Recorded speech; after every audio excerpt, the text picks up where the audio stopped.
बड़ी खबर से बुलेटिन की शुरुआत करेंगे। झारखंड में मतदाता पुनरीक्षण की सुगबुगाहट तेज हो गई है। बिहार के बाद झारखंड में भी वोटर लिस्ट रिवीजन कराने की तैयारी की जा रही है। मुख्य निर्वाचन अधिकारी के रवि कुमार ने सभी जिलों के उप निर्वाचन पदाधिकारियों के साथ बैठक कर कई अहम दिशा निर्देश दिए हैं। अब इस पर सियासत भी गर्मा गई है। ये रिपोर्ट देखिए। बिहार में चल रहे मतदाता सूची पुनरीक्षण की प्रक्रिया पूरी होने के बाद भारत निर्वाचन आयोग देश भर में विशेष गहन पुनरीक्षण की तैयारी में है। बिहार के बाद अब झारखंड में भी वोटर लिस्ट डिवीजन की सुगबुगाहट तेज हो गई है। निर्वाचन आयोग के निर्देश पर मतदाता पुनरीक्षण की तैयारी की जा रही है। झारखंड के मुख्य निर्वाचन पदाधिकारी के रवि कुमार ने सभी जिलों के उप निर्वाचन पदाधिकारियों के साथ बैठक की और निर्वाचन आयोग के दिशा निर्देशों का पालन करने की बात कही। कानूनी प्रावधानों और नियमों का अनुपालन सुनिश्चित करने को भी कहा। इंटेंसिव रिवीजन है, एक मैंडेटरी प्रोविजन है। वो पहले भी झारखंड में हुआ 2003 में। अभी कमीशन का डायरेक्शन आया हुआ, उसका लेकर हम लोग का प्रिपरेशन कराने के लिए। मुख्य निर्वाचन पदाधिकारी के रवि कुमार ने मतदाता होने के लिए निर्धारित 3 अर्हताओं की जांच की बात कही। कोई व्यक्ति मतदाता बनने के लिए भारत का नागरिक हो, 18 साल की आयु हो और किसी भी क्षेत्र का सामान्य निवासी हो। ऐसे योग्य मतदाता छूटे नहीं और अवैध व्यक्ति वोटर लिस्ट से बाहर हो। इसलिए ये झारखंड में पहले भी हुआ, फिर अभी कमीशन का गाइडेंस कब आएगी, फिर उसके बाद हम लोग भी अपने एसआर एक्टिविटीज यहाँ पर शुरू करेंगे। पोलिंग बूथ पर वोटर की संख्या को लेकर भी नई गाइडलाइन जारी की गई। एक मतदान केंद्र पर 1200 मतदाता हों और मतदाता केंद्र वोटर के घर से 2 किलोमीटर से कम की दूरी पर हो। मुख्य निर्वाचन पदाधिकारी के दिशा निर्देशों के बाद झारखंड में सियासत भी गर्मा गई। घुसपैठियों को बाहर निकालने के लिए बीजेपी मतदाता सूची संशोधन को बेहद जरूरी बता रही है, तो वहीं सत्तारूढ़ जेएमएम और कांग्रेस एसआईआर पर हमलावर है। ये तो हम हमेशा डिमांड कर रहे हैं। बड़े पैमाने पर कांग्रेस और झारखंड मुक्ति मोर्चा के शहर पर बांग्लादेशी घुसपैठिए, पाकिस्तान से आए घुसपैठिए, रोहिंग्या घुसपैठिए और जो बर्मा और म्यांमार से घुसपैठिए हैं वो अवैध रूप से यहाँ रह रहे हैं। कुछ लोगों ने तो दस्तावेज भी बना लिया है। लेकिन झारखंड भाजपा में भी कुछ ऐसे लोग हैं, जब झारखंड विधानसभा का चुनाव होता है तो यहाँ भी वोट करते हैं और जब बिहार में विधानसभा का चुनाव होता है तो वहाँ भी वोट करते हैं। निर्वाचन आयोग की ओर से हालांकि अभी झारखंड में एसआईआर को लेकर कोई आदेश जारी नहीं किया गया, लेकिन इसकी सुगबुगाहट के साथ ही बहस भी जोरों पर है। गौर करने वाली बात यह है कि निर्वाचन आयोग देश भर में एसआईआर कराने पर विचार कर रहा है। देखना होगा कि झारखंड में वोटर लिस्ट रिवीजन की बारी कब आती है। रांची संवाददाता निरंजन सिंह और संजय सिन्हा के साथ ब्यूरो रिपोर्ट, न्यूज़ 18। और चलिए अब बढ़ते हैं आगे। लोहरदगा से एक हैरान करने वाला मामला सामने आया है। ऐसे लोगों का जन्म प्रमाण पत्र जारी हुआ है जिनका जन्म लोहरदगा में हुआ ही नहीं और ना ही वो लोहरदगा के निवासी हैं। मामला संज्ञान में आने के बाद हड़कंप मच गया है। देखिए हमारी ये रिपोर्ट। फर्जी जन्म प्रमाण पत्र का खुलासा। किसने बनवाए फर्जी जन्म प्रमाण पत्र? इसके पीछे क्या है साजिश? लोहरदगा के किस्को प्रखंड के हिसरी पंचायत में बड़े पैमाने पर फर्जी जन्म प्रमाण पत्र जारी करने का मामला उजागर हुआ है। जानकारी के अनुसार साल 2020 से 22 के बीच रजिस्ट्रेशन किए गए इन प्रमाण पत्रों को मार्च 2025 में जारी किया गया है। हिसरी पंचायत में कई ऐसे जन्म प्रमाण पत्र मिले जो अलग अलग जिलों के लोगों के नाम पर बने हैं।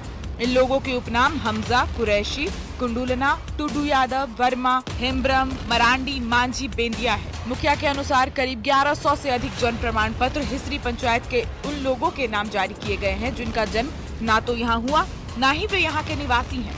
दूसरे जिलों के फर्जी जन्म प्रमाण पत्र जारी करने का मामला जब पंचायत के मुखिया तक पहुँचा तो पंचायत के मुखिया ने लिखित रूप से जिले के कई अधिकारियों के साथ उपायुक्त को आवेदन देकर जाँच की मांग की। पीआरओ मैडम को दिए थे और इसकी जानकारी पीआरओ मैडम कुछ नहीं की। एक सप्ताह होने के कारण इसके बाद हम डीसी साहब से मिले और डीसी साहब को अवगत कराते हुए कहें कि 1000 मेरा 1100 जन्म प्रमाण पत्र दूसरा राज्य मतलब जिला का मेरा हिसरी पंचायत का पंचायत सेवक के द्वारा निर्गत किया गया है।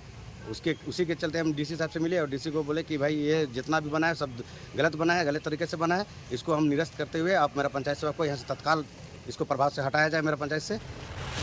मामले की गंभीरता को देखते हुए उपायुक्त ने जिला स्तर पर टीम गठन कर दिया और पूरे मामले की जांच का निर्देश दिया है। साथ ही पंचायत सचिव को दूसरे स्थान पर ट्रांसफर भी कर दिया। एक जांच कमेटी का ITDA PD की अध्यक्षता में एक टीम गठित किया गया है जो जांच करके हमें विद इन ए वीक देंगे और उसके आलोक में अगर लगेगा कि अगर सच में ये दूसरे जिला के बच्चे जिनका रजिस्ट्रेशन यहाँ पे किया गया बर्थ रजिस्टर, तो आगे कानून सम्मत जो भी होगा जैसे FIR कराना प्लस उस पंचायत सचिव को भी हम लोगों ने त्वरित ट्रांसफ़र भी कर दिया PCR में और वी आर फॉलोइंग, जैसे रिपोर्ट आता है उस पर हम लोग कार्रवाई करेंगे। लोहरदगा में दूसरे जिलों के फर्जी जन्म प्रमाण पत्र जारी होने के बाद जिला प्रशासन की लापरवाही और कार्यप्रणाली पर कई सवाल खड़े हो रहे हैं। फर्जी जन्म प्रमाण पत्र बनाने से जिले में हड़कंप मचा हुआ है। लगातार इसे कई एंगल से जोड़ा जा रहा है। हालांकि ये जो जितने भी प्रमाण पत्र बने हैं वो इसी राज्य के हैं या फिर अलग राज्यों के हैं या फिर अलग देश से भी इसे जोड़ के देखा जा रहा है। हालांकि अभी तक इस बात की पुष्टि नहीं हुई है कि कितने जन्म प्रमाण पत्र फर्जी हैं और कितने इसी राज्य के हैं और कितने अलग राज्यों के हैं। अब देखना होगा कि जांच टीम पूरे मामले पर जांच करती है और जांच के बाद पूरे मामले पर क्या निष्कर्ष निकलता है और किन किन अधिकारियों और कर्मियों पर कार्रवाई होती है। आकाश साहू, न्यूज़ 18, लोहरदगा। बढ़ते आगे, राजधानी रांची में आज बारिश के दौरान पानी की मनमानी देखने को मिली है। शाम हुई जोरदार बारिश की वजह से राजधानी का पौष इलाका पूरी तरह पानी में डूब गया। अशोकनगर में प्रवेश करने वाले तमाम रास्तों पर भारी जलजमाव देखने को मिला है। मुख्य सड़क पर भी भारी जलजमाव की वजह से वाहनों के पहिए पानी में डूबे नजर आए। मौके से और अधिक जानकारी दे रहे हैं न्यूज़ 18 संवाददाता संजय कुमार सिन्हा।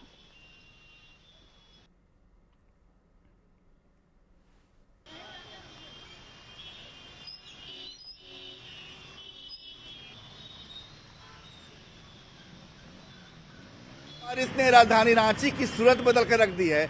मौसम विभाग ने आज राजधानी रांची में भारी बारिश का पूर्वानुमान जारी किया था और जाहिर है कि दोपहर के बाद राजधानी रांची का मौसम बदलने लगा। आसमान में बादलों की हरकत होने लगी और देख सकते हैं कि राजधानी रांची का जो अशोकनगर का जो इलाका है वो पानी में डूब चुका है। अशोकनगर गेट नंबर 1 जहां प्रवेश करते हैं पूरा इलाका जो पानी में डूबा हुआ है और खासकर जब मुख्य सड़क पर आते हैं तो देख सकते हैं कि जो गाड़ियां हैं, गाड़ियों के जो पहिए हैं वो पानी में डूबे हुए हैं।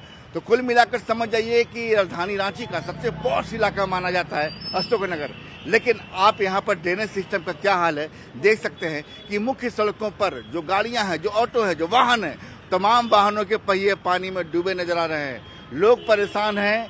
वास्तव में कई लोग तो बारिश रुकने के बाद भी जो जल जमाव है वो यहाँ से निकल नहीं पा रहे हैं। लेकिन आप देख सकते हैं कि जो बारिश की जो मुश्किलें हैं, जो पानी की मनमानी है, जो मानसून के दौर में अक्सर राजधानी रांची की सड़कों पर उजागर होते हैं। जाहिर है कि आज भी तस्वीरें ऐसी है कि लोग भारी बारिश से परेशान हैं। कैमरामैन संजीत तिवारी के साथ संजय कुमार सिन्हा, न्यूज़ 18 रांची।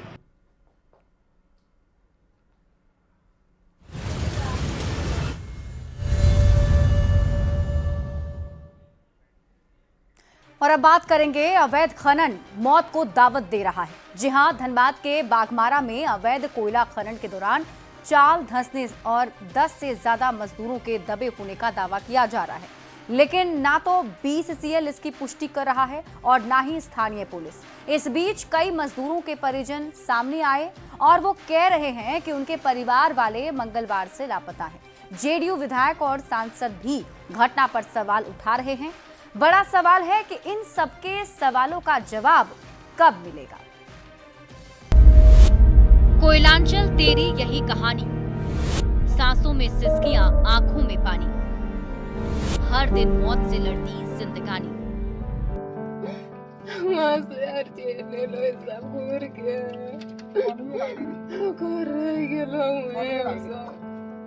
गिरिडीह के ताराटांड़ में रहने वाली गुड़िया देवी और आबिदा खातून की आंखों के आंसू सूख नहीं रहे। रो रो कर बुरा हाल है। इनके पति मंगलवार को गांव से कमाने के लिए बागमारा गए थे, लेकिन अब तक घर नहीं लौटे। परिवार वालों को अनहोनी की आशंका सता रही है। खड़ा गेलो त खदान में सुनैला, पानी भरा गेलो, तांग गेलो, कहीं कोकरू नहीं पेलो गेलो। घर के आदमी हमार वहाँ कल को कोकरू न ढुकेल दियो, वहाँ से हर चीज ले लो सब घूर के। कल 2 बजे बेला, क्या बजे बेला? कल 3 बजे पता बेला, 4 बजे। क्या पता लगा? कोला खदान टूट गेलो बोली, सब कहाँ पता है कहाँ नहीं बोली। गुड़िया और आबिदा की तरह कई और परिवार हैं जिनके अपने अब तक घर नहीं पहुंचे। बाघमारा में खदान धंसने और लोगों की मौत की कोई पुष्टि नहीं कर रहा है। बीसीसीएल के अधिकारी तो लोगों को पूछ रहे हैं कि बताइए घटना कहाँ हुई है। गिरिडीह के कुंडलवादा अम्बावेड़ा गांव में मातम पसरा हुआ है। गांव के 2 मजदूर अफजाल अंसारी और सफीक अंसारी मंगलवार से लापता हैं। बगल के गांव के 3 युवक की भी जानकारी नहीं मिल पा रही है। इन मजदूरों के परिजनों का रो रो कर बुरा हाल है। इनका कहना है कि सूचना मिलने के बाद उन्हें घटनास्थल तक नहीं जाने दिया गया। पीड़ित सरकार और प्रशासन से शव सौंपने की गुहार लगा रहे हैं। इनका आरोप है कि जो ठेकेदार काम कराने ले गया था वो इस मामले में कुछ नहीं बोल रहा है। आप लोग जब घटनास्थल गए थे तो आप लोग के साथ कुछ दुर्व्यवहार भी किया गया था? हाँ, उन लोग के द्वारा? हाँ, नहीं घुसने दिया। वहीं एनडीआरएफ की टीम ने जमुनिया नदी के पास बने अवैध मुहाने का मुआयना किया और फिर बीसीसीएल गेस्ट हाउस लौट गई, जिसके बाद सीओ बाघमारा टीम ने एनडीआरएफ की टीम से मुलाकात की और रेस्क्यू को लेकर चर्चा की। मामला गंभीर है, बातें बहुत हो रही हैं। अवैध खनन के दौरान चाल धंसी या नहीं, किसी की मौत हुई या नहीं, इस पर कोई खुलकर नहीं बोल रहा है। लेकिन न्यूज़ 18 के कैमरे ने जो देखा वो आपको दिखा रहा है और पूछ रहा है कि मंगलवार से लापता मजदूर कहाँ है, एनडीआरएफ को क्यों नहीं बुलाया गया, घटनास्थल की भराई क्यों की गई, खदान के पास बिखरे सामान किसके हैं। जब तक इन सवालों के जवाब नहीं मिलेंगे हम सवाल पूछते रहेंगे। धनबाद से संजय गुप्ता के साथ गिरिडीह से एजाज अहमद की रिपोर्ट। और इसी के साथ इस बुलेटिन में अभी के लिए बस इतना ही। आप देखते रहिए न्यूज़ 18 बिहार झारखंड।